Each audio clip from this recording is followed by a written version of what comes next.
E aí, gente, tudo bem? Sejam bem-vindos a mais um vídeo aqui do Parabólica. Nossa aula hoje de filosofia, um dia de nossa aula aqui, mais um dia de aula de filosofia aqui, seguindo os nossos estudos daqui até o Enem. Hoje a gente vai falar do grande Sócrates. Não é complicado, talvez seja um dos filósofos mais fáceis de entender, porém é dos mais importantes de se entender.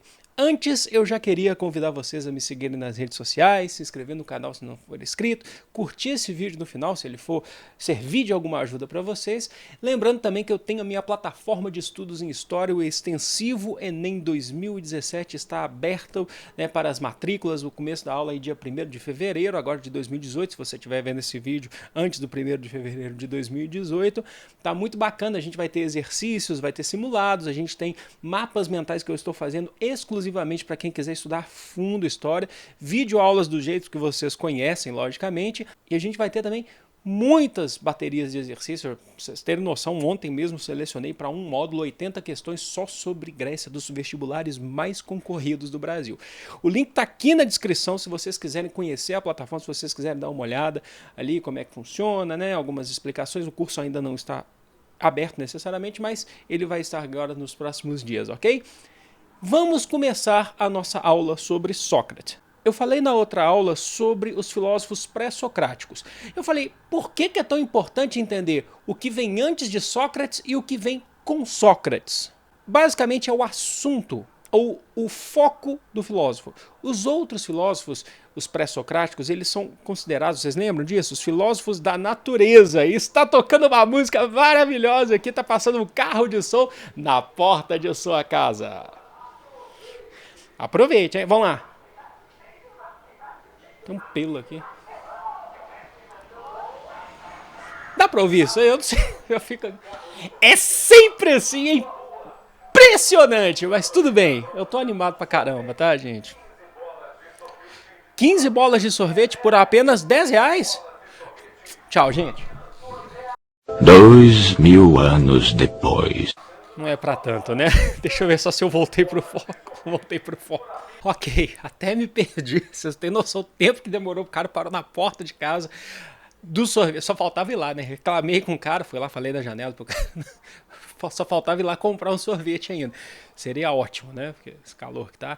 Mas enfim, gente, eu até perdi onde eu tava, mas lembrei. A gente tava falando sobre o que diferencia o Sócrates dos caras que vinham antes e os caras que vinham depois. Antes, a gente falou que eram os filósofos da natureza, ou então os filósofos da physis, né? Os filósofos que entendiam, discutiam a física e a sua origem arquê, vocês lembram? O Sócrates, a contribuição que ele dá para a filosofia, que muda os rumos da filosofia, isso até hoje, porque o Sócrates, o ícone dele de estudo, o tema de estudo, o assunto dele é o ser humano e não necessariamente a natureza, como os filósofos mais atrás, vocês lembram disso? Tanto é que a gente está vivendo um período ali de Atenas, que é um período de muita discussão política, e o Sócrates ele entra nessa discussão política. E quem faz essa discussão política? Os seres humanos. No caso de Atenas, os cidadãos atenienses. Lembrando que o conceito de cidadão ateniense é um conceito bem restrito, né? Que os cidadãos atenienses são chamados de eupátridas, né? Que eram homens nascidos em Atenas, filhos de pais atenienses e por aí vai. E tinham o direito de participar da política a partir dos 18 anos de idade, desde que tivessem prestado serviço militar por Atenas por pelo menos 2 anos e por aí vai. Então, a gente tem uma aula aqui sobre Atenas, que é muito bacana, eu deixo o link aqui na descrição para vocês, é uma aula de história. E o Sócrates, ele usa, né, a ideia dele para estudar o ser humano, tanto é que esse período, além da democracia, a gente também chama de um período antropológico. O que significa isso? Antropo, o estudo do ser humano, o estudo do homem. Então essa é a grande contribuição que o Sócrates está dando para a filosofia. Ele acredita, tá? Então a gente vai seguindo aí um pouquinho do pensamento de Sócrates, que a ideia da filosofia, de estudar o ser humano, é buscar a verdade. Isso é muito importante. Por mais que o Sócrates, ele sabe que é muito difícil chegar nessa verdade.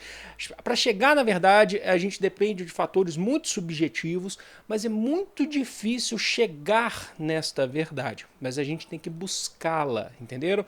É assim, por mais que você não consiga, você tem que buscar sempre a verdade. Você não pode se enganar, você tem que buscar sempre. E para a gente chegar próximo dessa verdade, estudar o ser humano, estudar a situação atual, de onde viemos, o que estamos fazendo aqui, para onde vamos, o Sócrates, ele parte do princípio de que você necessita, antes de tudo, se conhecer. Você precisa ter um autoconhecimento. Então ele parte do princípio, que é uma frase importante, né, atribuída a Sócrates, que é o só sei que nada sei. A partir do momento que a única coisa que eu sei de mim é que eu nada sei, eu vou construir um conhecimento que precisa chegar até mim. Então você parte do princípio, um princípio até humilde, de a única coisa que eu consigo entender sobre mim mesmo é que eu não sei nada e eu preciso buscar esse conhecimento. Então, a partir de agora, a gente vai construir a ideia do conhecimento em mim. Tá? Então, o Sócrates ele é muito importante, ele está trabalhando com a ideia do ser humano e para buscar esse conhecimento, né, que é muito importante, o Sócrates acreditava que a melhor maneira era o diálogo. Ele teve vários discípulos ao longo de sua vida, tá? Um dos seus discípulos, talvez o discípulo mais ilustre, talvez um dos mais importantes da filosofia, que chega a ser até mais emblemático do que o próprio Sócrates, vai ser Platão. E o Sócrates, ele ensinava os seus discípulos através do diálogo. Ele ia muito para a ágora, né, que é a praça ou o mercado, né, ele ia para os locais públicos onde os cidadãos atenienses costumavam frequentar para discutir as coisas da vida, discutir a política, e o Sócrates ele costumava escolher a sombra de uma árvore, colocar ali os seus discípulos sentados na sombra de uma árvore e ensiná-los através do diálogo. Tanto é que o Sócrates ele não deixou nenhuma obra escrita. A gente conhece muito o Sócrates por discípulos que escreveram sobre ele, por exemplo, Platão, né? Os diálogos de Platão que ele coloca, ele tem uma visão sobre Sócrates. A gente tem também contemporâneos de Sócrates, amigos de Sócrates que vão falar sobre eles. E basicamente eu lembro que no meu tempo de graduação, o meu primeiro trabalho sobre filosofia no tempo de graduação foi sobre filosofia socrática, e eu, bem inocente, não entendi por que eu não achava nenhuma obra de Sócrates. Eu tinha que ler Platão, né? Naquele caso eu tive que ler o Banquete, né? Que é um banquete realizado na casa de Agatão, onde Sócrates participou. É um diálogo, um dos diálogos de Platão. Basicamente, através do diálogo, diziam que o Sócrates andava pelas ruas de Atenas, né, pelos locais públicos de Atenas, questionando as pessoas. Através do diálogo, a gente conhece um método socrático, que talvez seja das coisas mais importantes. Tem muita gente que usa o método socrático sabendo que está usando o método socrático, que é um método muito sábio, se vocês forem olhar. Mas assim também tem muita gente que usa o método socrático sem saber que usa esse método. Eu confesso que eu não uso, porque eu sou muito discussão. Eu vou lá e discuto mesmo, mas vocês vão entender por quê. O método socrático consiste em 4 etapas que vocês precisam guardar, anota aí no teu caderno, esse método socrático, para conhecer o ser humano, para conhecer sobre a vida. Basicamente é o seguinte, o primeiro ponto do método socrático a gente vai chamar de exortação. Exortação, na verdade, seria uma provocaçãozinha, um convite, né? O Sócrates ensinava aos seus discípulos que eles tinham que chegar aos outros cidadãos atenienses e convidá-los a entrarem numa discussão. Então essa etapa é uma etapa muito simples, eu te convido a entrar numa discussão. Mas como que vai ser a partir de agora essa discussão? O Sócrates, ele parte para o segundo ponto, que a gente vai chamar de indagação. Você pergunta para essa outra pessoa que já aceitou o seu convite após a aceitação sobre algo, naquele caso sobre algo da vida ateniense, do cotidiano ateniense ou da política ateniense. E aí o sujeito começa a falar o que ele acha, né, um monte de coisa.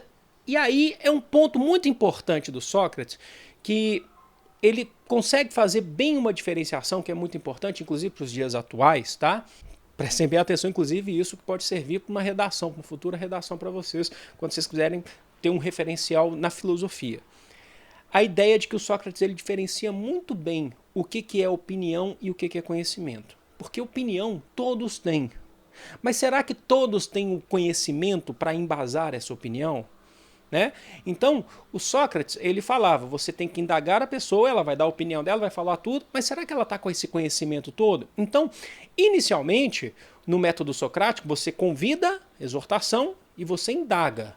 Você não fala muito não, você deixa o sujeito falar, ele vai dar a sua opinião. O terceiro ponto é um ponto extremamente importante. o Sócrates ele define o terceiro ponto com a parte da ironia.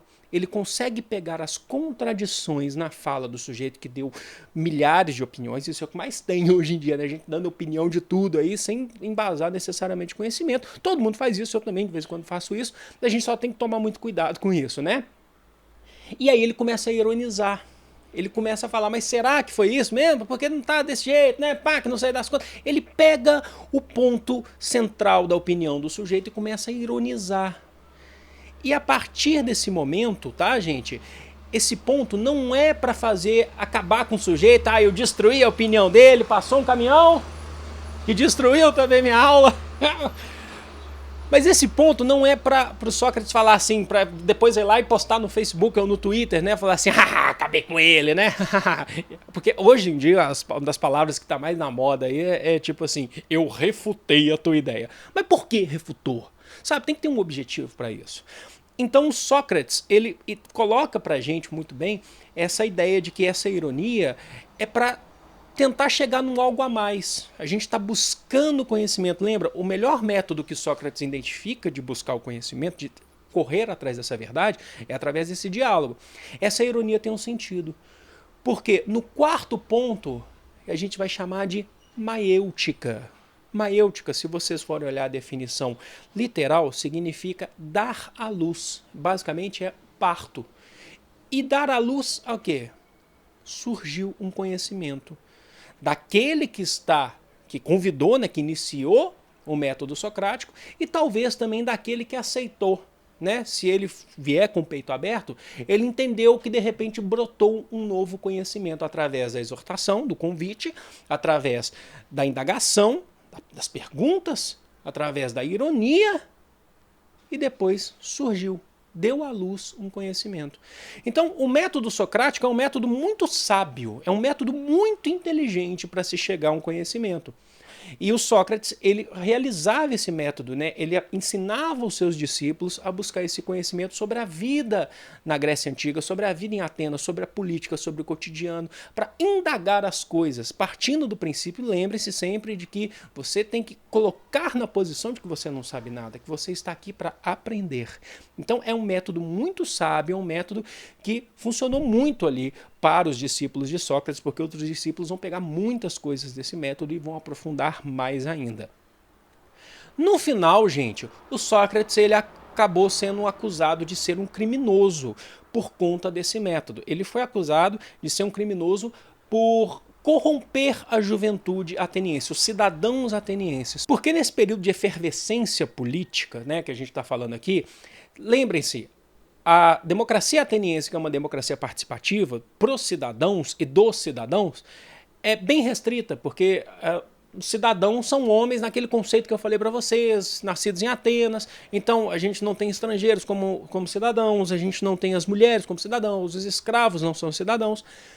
E o Sócrates ele foi acusado de ensinar os meninos a buscar um conhecimento a mais que acaba questionando a estrutura política de Atenas. O Sócrates foi condenado à morte, né? Não só a estrutura, ele também foi acusado de questionar, entre outras coisas, os sacerdotes de Atenas, ele foi acusado de questionar várias coisas do ponto de vista de maneira geral de Atenas. E ele foi acusado de a morte, né? Ele foi levado a tomar um copo de veneno, mas não, ele simplesmente falou, eu não corrompi a juventude, mas eu ensinei um método para se chegar à verdade. E basicamente a verdade dói para muita gente, principalmente quando a gente fala de uma questão maior, de uma questão de política, não é isso? E o Sócrates, ele faleceu, mas ele deixou o seu método, ele deu um ensinamento de que a filosofia tem que buscar agora a verdade através do estudo dos seres humanos, porque são eles que fazem a sua história. Lembrem-se disso, é o que eu sempre falo no curso de história também, agora aqui também, através desse processo todo, é o ser humano que está construindo tudo o que tem na sociedade, ok? Espero que vocês tenham gostado. Desculpa aí o caminhão de sorvete aí, 15 bolas? 10? Ah, não lembro mais. Enfim, dá vontade de correr atrás do cara. Dá esse sorvete aí, né? Agora eu quero. Mentira que agora tem que editar esse vídeo, que ele tem que sair hoje. Eu tô gravando no dia que tá saindo, tá? Gente, foi um grande prazer estar aqui com vocês. Eu vejo vocês no próximo vídeo. Aula muito, muito, muito importante. Quinta-feira, às 8 da noite. Platão, ok? Muito importante agora, talvez seja o mais importante da filosofia aqui do nosso curso aqui, logo no começo, né? Não deixe de se inscrever no canal, me seguir nas redes sociais, deixar os seus comentários, aí, alguma contribuição que você queira dar aí à nossa aula, alguma crítica, sugestão, sempre muito na educação, que a gente está aqui para construir conhecimento juntos. Conhecer a minha plataforma lá, dia 1º de fevereiro as aulas estão abertas e foi um grande prazer. Mais uma vez, estou muito feliz. Grande beijo, fui!